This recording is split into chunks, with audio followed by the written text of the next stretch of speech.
Colin Kaepernick has got a powerful message for younger people in his new book. He says, stand up for what you believe in. Now, this comes almost 7 years after the former San Francisco 49ers quarterback started taking a knee during the national anthem to protest racial injustice and police brutality. His new young adult book is called Colin Kaepernick, Change the Game. Details of his coming-of-age journey and his introduction to activism in high school. Adriana Diaz sat down with Kaepernick at a Chicago bookstore for his only TV interview about this book. Please welcome Colin Kaepernick. The offseason for Colin Kaepernick looks much different these days. The 35-year-old has a nonprofit. You're already creating community. Empowering Black and brown youth, a publishing company, and media projects, including a docuseries on Netflix and an upcoming documentary with director Spike Lee.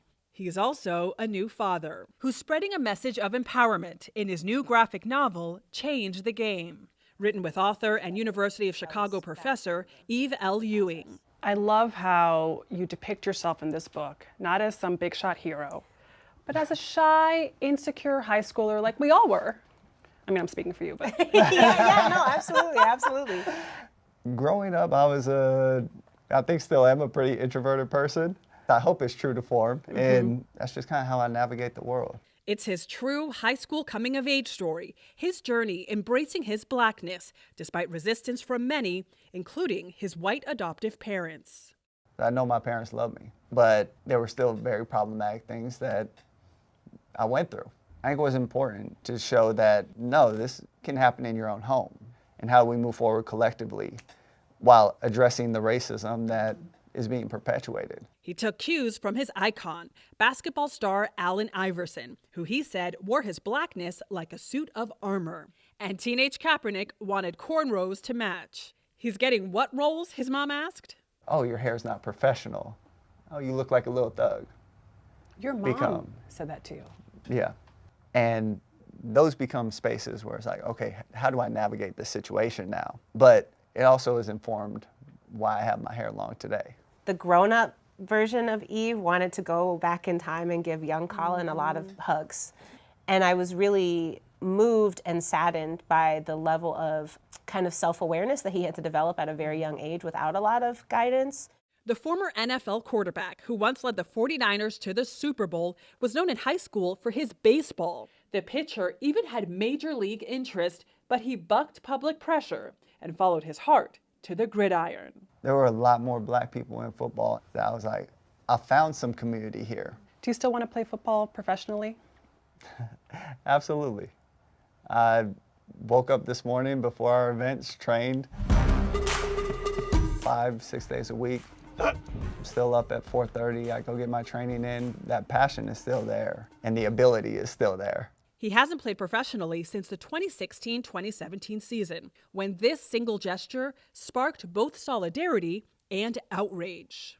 Why did you choose that day and to protest in that way? That's actually something we're going to dive deep into with the doc that's coming this fall. But as it relates to the book, people may look at that moment and be like, oh, you must have been this person all along. And it's like, no, there's growth that has to happen. Will you continue to sit?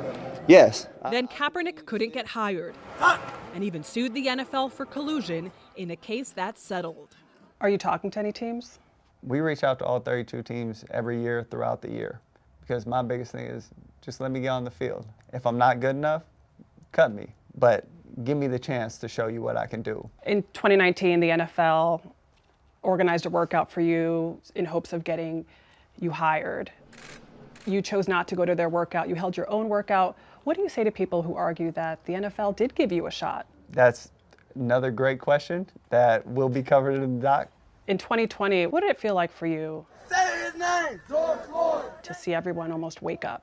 Another great question that will be covered later this year. Colin, I got a lot of great questions. I appreciate the thoughtfulness. Not a perfect documentary. I won't speak for Colin, but I think that in thinking about what impact looks like, it's so much bigger than changing one system or one league. What does it mean for all of us to be faced, as we invariably are, with really tough decisions about what it means to do good in the world? And how do we inspire one another to make different decisions when that time arises? For their next chapters, Ewing is writing the next Black Panther comic. I like real life superheroes and pretend superheroes. Do you consider the man next to you a real life superhero? The thing about superpowers is you got to keep them secret. Part of the goal in telling the story is, no, take pride in your blackness, take pride in your culture. My hope is young people and readers walk away and they seize their power. When y'all are in that position, you have the opportunity to change things. Kaepernick's story continues with his advocacy and trying to return to the NFL. Colin, what is it like for you all these years later to be pushing and still not getting a yes? Very similar to the messaging of the book is, I don't have control over all of these situations, but I control how I respond to it. I control how I prepare for it. I'm a believer that in doing that, good things will happen. For CBS Mornings, Adriana Diaz, Chicago. Well, I certainly want to see the documentary because there are still so many questions. Many questions. And I At want to least see 3. the book. And I think it's interesting how many people's perception have changed from 2016 when he first took a knee to what has happened now as we sit here in 2023. He was raising some very important issues Absolutely. that still exist today. That's right. Still exist today.